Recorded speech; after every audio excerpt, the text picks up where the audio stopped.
Akibat intensitas hujan deras yang terjadi sejak beberapa hari terakhir di Kabupaten Pidi, membuat debit air sungai bertambah sehingga mengakibatkan banjir luapan di pemukiman warga. Banjir luapan bukan hanya menggenangi rumah warga, namun turut merendam Jalan Nasional Medan Banda Aceh.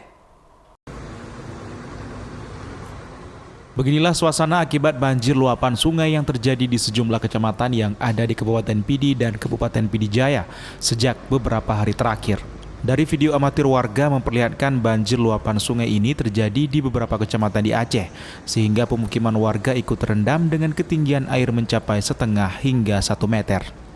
Banjir luapan sungai kali ini selain merendam ratusan rumah warga juga merendam jalan jalur lintas nasional Medan Banda Aceh, seperti yang terjadi di kawasan Padang Tiji, Kabupaten Pidi, dan di Kecamatan Bandar 2, Kabupaten Pidi Jaya. Kendaraan yang melintasi terpaksa ekstra hati-hati saat melintasi genangan banjir luapan badan jalan. Sejumlah petugas kepolisian terlihat mengawasi jalur lintas yang tergenang banjir tersebut. Banjir luapan sungai diakibatkan intensitas hujan yang tinggi dan berada dengan air pasang purnama di sungai, sehingga debit air di dalam sungai bertambah dan meluap ke pemukiman warga pada malam hari.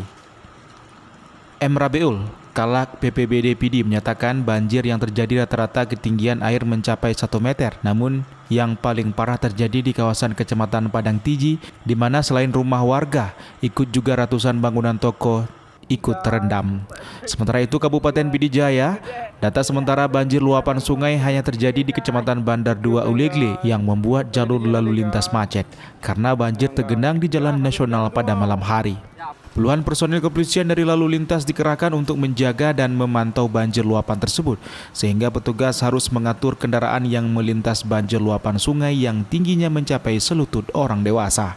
Dari Kabupaten Pidi, Jamal Pangwa, iNews melaporkan.